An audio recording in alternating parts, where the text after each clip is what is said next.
نحمدہ ونصلی علی رسولہ الکریم اما بعد۔ گزشتہ رمضان میں 2 نوعمر بچیوں کے گھر سے غائب ہونے اور پھر بعد ازاں ان کے سامنے آنے اور شادی کر لینے کی خبریں میڈیا پر نمودار ہوئیں۔ یہ وہ واقعات ہیں جو میڈیا کے ذریعے نمایاں ہو گئے اور عام لوگوں تک ان کا علم ہو گیا، جبکہ حقیقی صورتحال اس سے زیادہ خراب ہے۔ راہ ٹی وی جو یوٹیوب پر چینل ہے، اس پر ایک سینئر صحافی اور رپورٹر بلال احمد نے اپنے ایک انٹرویو میں یہ بتایا کہ صرف یہ 2 واقعات نہیں ہیں بلکہ ان گنت واقعات ہو رہے ہیں۔ ان کا کہنا یہ ہے کہ سٹی کورٹ کراچی میں طاہر پلازا جو اس کے قریب واقع ہے، اس جگہ پر 13-15 قاضی موجود ہیں جو کہ نکاح کروا رہے ہیں اور کورٹ میرجز کروا رہے ہیں۔ ایک کے بعد ایک جوڑا وہاں پہنچتا ہے اور نکاح ہو رہا ہے، اور اس کے بعد جو ہے وہ جوڑا وہاں سے رخصت ہو جاتا ہے۔ ان قاضیوں کو فرصت ہی نہیں ہے، نکاح پڑھا رہے ہیں، ہاتھ اٹھا کر دعا کر دیتے ہیں۔ یہ صورتحال اس وقت وہاں جاری ہے۔ ان کا یہ کہنا ہے کہ درجنوں ایسے کیسز ہیں کہ جس میں عمر کی کوئی قید نہیں ہے۔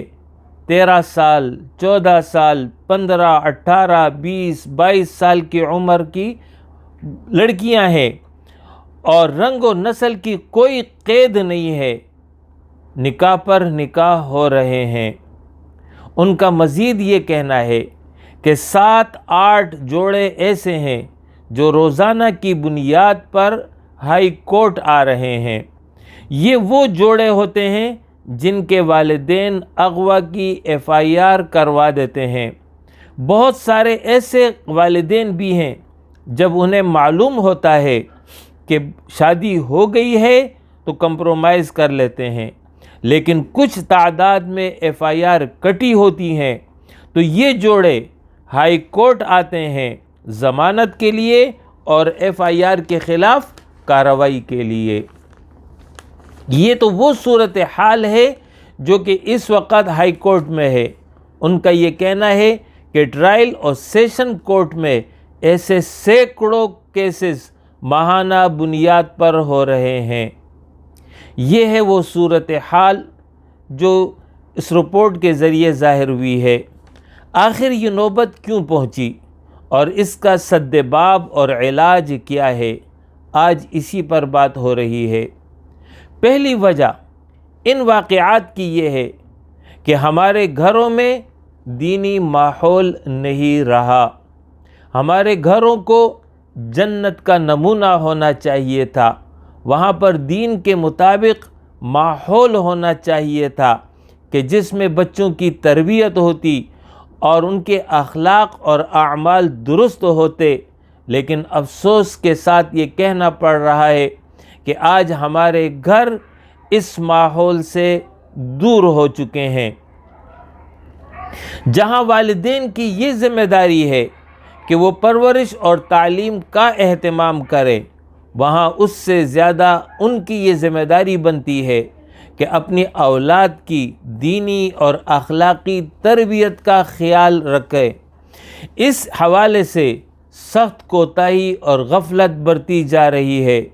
نہ تو گھروں میں دینی ماحول ہے اور نہ ہی دینی اور اخلاقی تربیت کا اہتمام ہے، جبکہ قرآن مجید میں اللہ رب العالمین کا یہ ارشاد ہے، قُوا أَنفُسَكُمْ وَأَهْلِيكُمْ نَارًا، خود بھی جہنم کی آگ سے بچو اور اپنے اولاد کو بھی جہنم کی آگ سے بچانے کی فکر کرو۔ أَلَا كُلُّكُمْ رَاعٍ وَكُلُّكُمْ مَسْئُولٌ عَنْ رَعِيَّتِهِ۔ نبی اکرم صلی اللہ علیہ وسلم فرما رہے ہیں، آگاہ ہو جاؤ، تم میں سے ہر ایک ذمہ دار ہے اور اس کے ماتحت رعیت یعنی بیوی اور بچوں کے بارے میں اس سے جو ہے سوال ہوگا۔ ہر ایک ذمہ دار ہے اور ہر ایک کی ذمہ داری کے تحت جتنے بھی افراد آتے ہوں ان کے بارے میں اس سے باز پرس ہوگی، شوہر سے بیوی کے بارے میں، بیوی سے شوہر کے مال کے بارے میں، اس کے بچوں کے بارے میں۔ اس طرح جو ہے یہ ذمہ داری ہے والدین کی کہ وہ اپنے اولاد کی تربیت کریں اور اس حوالے سے اپنی ذمہ داری کو پورا کریں۔ یہ تبھی ممکن ہے کہ جب والدین خود دین کے مطابق عمل کرتے ہوں، دین کے مطابق گھر کا ماحول ہوگا تو اس کے نتیجے میں ہی اولاد کی صحیح تربیت ممکن ہوگی۔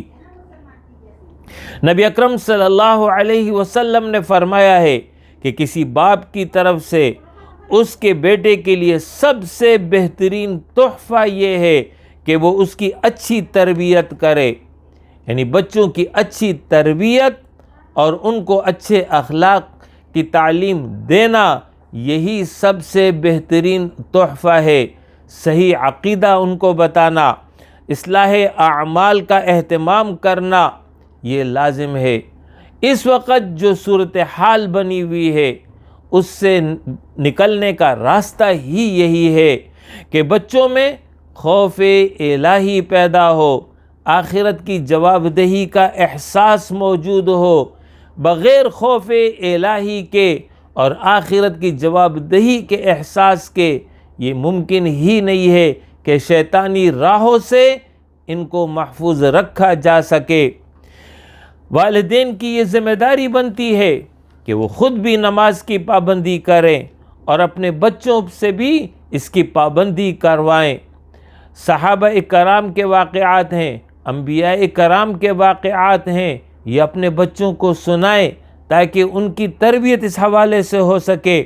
بچیوں کو اسکارف اور پردے کا عادی بنائیں، بچیوں اور لڑکوں پر کڑی نظر رکھیں، بے حیائی کی مجلس سے دور رکھیں، خود بھی نیک مجلس کے ساتھ جڑ جائیں اور اپنے بچوں کو بھی نیک مجلس کے ساتھ جوڑیں، اچھے لوگوں کی رفاقت اختیار کریں، اچھا ماحول اپنے بچوں کو فراہم کریں۔ اسی طریقے سے دوسرا سبب اس حوالے سے یہ ہے کہ شادی میں تاخیر، بچیوں کی شادیوں میں تاخیر ہو رہی ہے، لڑکوں کی شادیوں میں تاخیر ہو رہی ہے، یہ طریقہ ہلاکت اور بربادی کی طرف لے جانے والا ہے۔ جب بھی مناسب رشتہ موجود ہو بچوں کی شادی کرا دینی چاہیے۔ سیدنا ابو ہریرہ رضی اللہ عنہ سے روایت ہے کہ آپ صلی اللہ علیہ وسلم نے فرمایا ہے کہ جب تمہارے پاس کسی ایسے شخص کا پیغام نکاح آئے جس کا دین اور اخلاق اور عادات تمہیں پسند ہو تو اسے بچی کا رشتہ دے دو، اگر ایسا نہ کرو گے تو پھر زمین میں فتنہ اور فساد ہوگا۔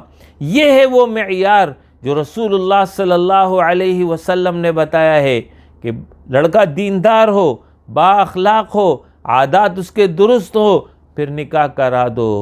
اس حوالے سے کہ یہ کس ذات سے تعلق رکھتا ہے، کتنا مال رکھتا ہے اور کس حیثیت کا مالک ہے، ان چیزوں پر توجہ نہیں ہونی چاہیے، بلکہ دینداری اور اخلاق اس کو معیار بنانا چاہیے۔ آج جو اس وقت یہ بحران بنا ہوا ہے اس کا ایک سبب یہ ہے کہ میڈیا پر بے حیائی کے کلچر کا فروغ پا رہا ہے، اس سے نئی نسل متاثر ہو رہی ہے۔ لڑکوں اور لڑکیوں میں دوستی ہونا برا عمل نہیں سمجھا جاتا۔ یہ بوائے فرینڈ اور یہ گرل فرینڈ یہ تو ہماری اصطلاح نہیں ہے، یہ ہمارے اقدار نہیں ہے، یہ ہماری تہذیب نہیں ہے۔ اسی طرح موبائل پر نیٹ کی سہولت دستیاب ہے جس پر ہر قسم کا مواد موجود ہے، آن لائن دوستیاں اور تعلقات بن رہے ہیں۔ میڈیا میں آنے والے واقعات کا اصل سبب موبائل گیمز ہیں جو دوستی اور تعلقات میں تبدیل ہوا اور اس کے بعد جو ہے یہ فساد میں تبدیل ہو گیا۔ اس کے علاوہ اس کا ایک اہم اور بنیادی سبب یہ ہے کہ مخلوط تعلیمی ادارے، یعنی تعلیمی ادارے ایسے کہ جس میں لڑکے اور لڑکیاں مل جل کر کے جو ہے وہ تعلیم حاصل کر رہی ہیں۔ اس کے نتیجے میں باہمی دوستیاں پیدا ہوتی ہیں اور پھر اس کے نتیجے میں فساد رونما ہو رہا ہے۔ لہٰذا لازم ہے کہ اپنے بچوں کو مخلوط تعلیمی اداروں میں پڑھنے کے لیے نہ بھیجیں، بلکہ ان کے لیے ان تعلیمی اداروں کا انتخاب کریں جہاں پر جو ہے الگ الگ ماحول ہو، لڑکوں کے لیے الگ ماحول ہو، لڑکیوں کے لیے الگ ماحول ہو۔ تیسری کلاس یعنی تیسری جماعت کے بعد جو ہے لازماً بچوں کو الگ الگ ہو جانا چاہیے۔ اس سے قبل چھوٹی عمر 9 عمر کے بچے ہیں، ان کی تعلیم مشترکہ دی جا سکتی ہے، لیکن جب تیسری کلاس آ جائے تو تیسری کلاس میں بالعموم بچوں کی عمریں 7 اور 8 سال کی ہوتی ہیں۔ لہٰذا اس عمر سے دونوں کے تعلیمی ادارے یعنی بچیوں کی تعلیمی ادارے الگ ہوں اور بچوں کے تعلیمی ادارے الگ ہونے چاہیے، تاکہ جو ہے ان کے درمیان تعلق ہی قائم نہ ہو۔ لہٰذا آج جس مصیبت وبا سے ہم اس وقت دوچار ہیں، اگر اس کا سد باب نہ کیا گیا اور اس کو روکا نہ گیا تو اس کے بعد آنے والا دور اس سے زیادہ خطرناک دور ہوگا، اور پھر اس کے نتیجے میں ہمارے لیے اپنے نسل کی حفاظت، ان کے اخلاق اور دین کی حفاظت ناممکن ہو جائے گی۔ لہٰذا یہ جو واقعات ہوئے ہیں یہ وارننگ ہے، یہ تنبیہ ہے کہ ہمیں جو ہے ہوش میں آ جانا چاہیے اور اس حوالے سے اپنی ذمہ داری کو پورا کرنا چاہیے۔ اس کے ساتھ ساتھ اللہ رب العالمین سے دعا بھی کرنا چاہیے، ربنا ہب لنا من ازواجنا وذریاتنا قرۃ اعین وجعلنا للمتقین اماما، کہ اے رب ہمارے بخش دے ہمیں اپنی بیویوں سے اور اپنی اولاد سے آنکھوں کی ٹھنڈک۔ تو آنکھوں کی ٹھنڈک تو تبھی ہوگا کہ جب اولاد نیک ہو، فرما بردار ہو، دین پر عامل ہو، اور فرمایا یہ دعا کرو کہ وجعلنا للمتقین اماما، ہمیں متقیوں کا امام بنا دے۔ ہر باپ اور ہر ماں اپنے بچوں کا امام ہوتا اور ہوتی ہے، لہٰذا یہ دعا سکھلائی گئی ہے کہ آپ متقی ہوں گے تو تبھی جو ہے آپ متقی امام ہوں گے اپنے بچوں کے لیے۔ وَجَعَلْنَا لِلْمُتَّقِينَ اماما، اے اللہ ہمیں متقین کا امام بنا دے، یعنی ہماری اولاد بھی متقی بن جائے تو اولاد تبھی متقی بنے گی کہ جب ماں باپ متقی ہوں گے۔ لہٰذا خود بھی تقوی کی روش اختیار کریں، خود بھی دین پر چلیں اور اپنے اولاد کو بھی دین پر چلائیں۔ اسی کے نتیجے میں ہم شیطان سے اور شیطانی راہوں سے خود بھی محفوظ رہ پائیں گے اور اپنے اولاد کو بھی محفوظ رکھ پائیں گے۔